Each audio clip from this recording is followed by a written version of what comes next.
Dear student, this is the second lecture of what is democracy and why democracy. इस lecture में हम free and fair electoral competition, one person one vote one value, rule of law and respect of for rights के बारे में जानेंगे। तो आइए सबसे पहले जानते हैं कि फ्री एंड फेयर की मीनिंग क्या होती है। Free means that all those entitled to vote have the right to be registered and to vote must be free to make their choice.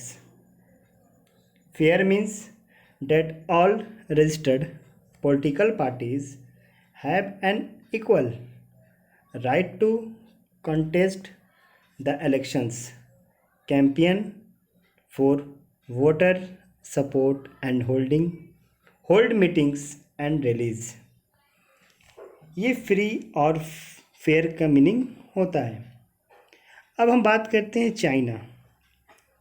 China की पार्लियामेंट के लिए एवरी 5 ईयर बाद election held होता है, जिसे नेशनल पीपल कांग्रेस यानी Chinese language में कुआंगो रेमिन दाई व्याओ दा हुई कहते हैं।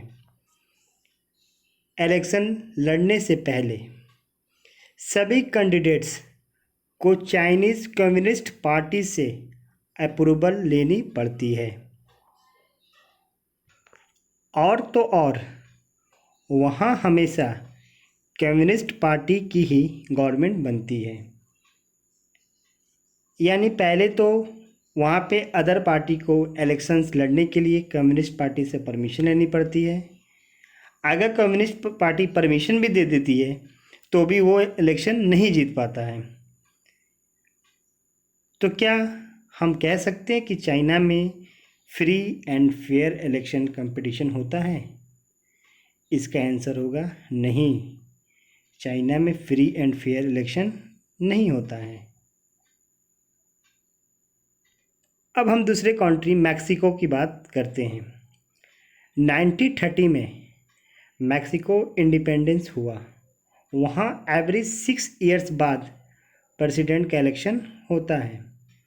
मैक्सिको में कभी भी मिलिट्री रूल या मोनार्की नहीं आई।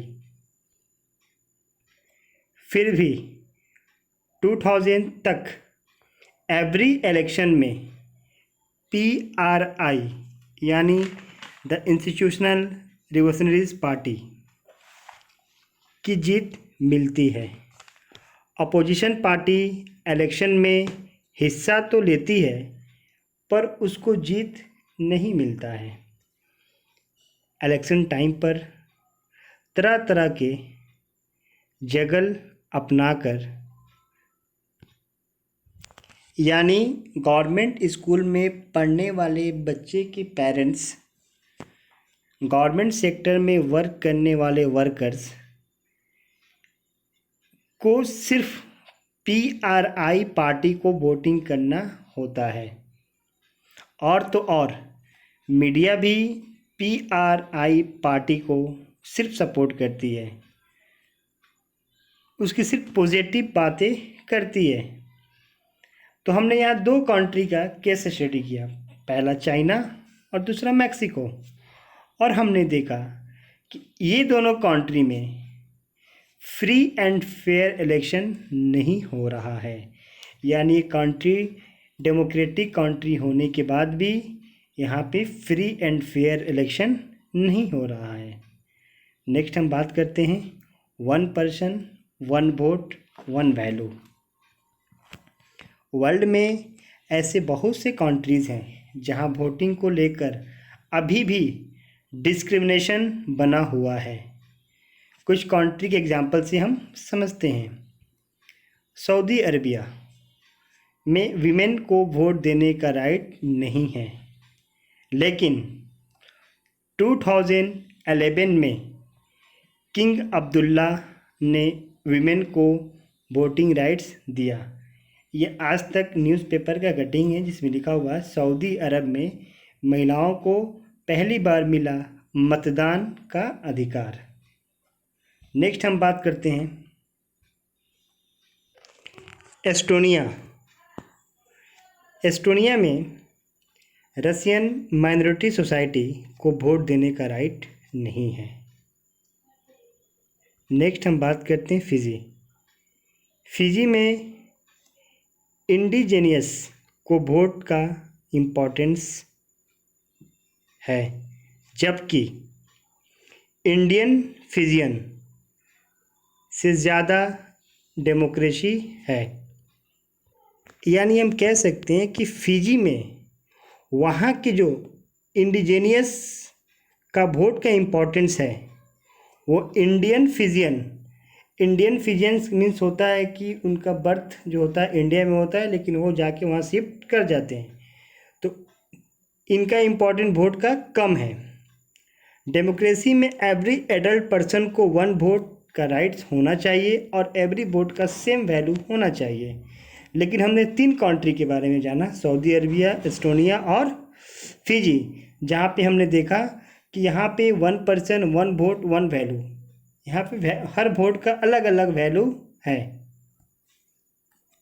नेक्स्ट हम बात करेंगे rule of law and respect for right.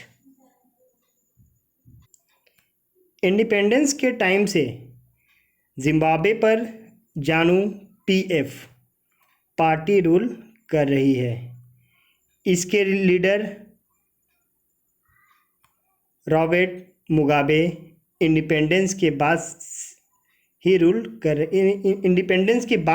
कर रहे हैं। President Mugabe are not less population, पर वो इलेक्शन में रॉन्ग वे भी अपनाते हैं। इलेक्शन रेगुलर फॉर्म में होता है और जानू पीएफ पार्टी भी जीतता है। अपोजिशन पार्टी वर्कर्स को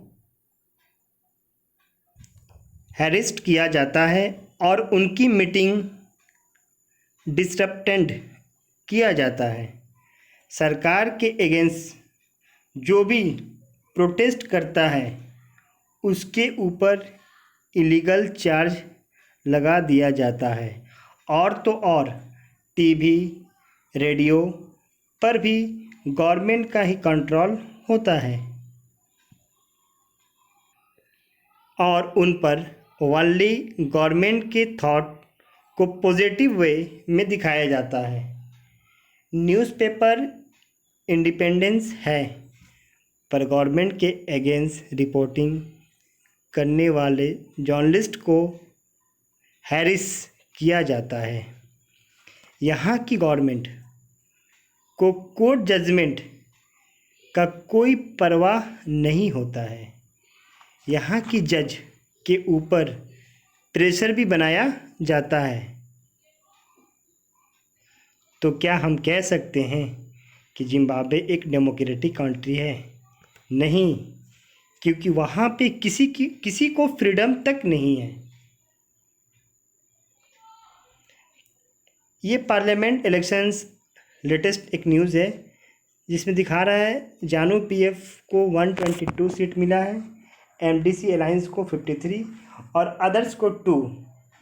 यानी यहाँ पे जो भी पार्टी इलेक्शन लड़े लेकिन वो जीतता सिर्फ जानू पीएफ ही है।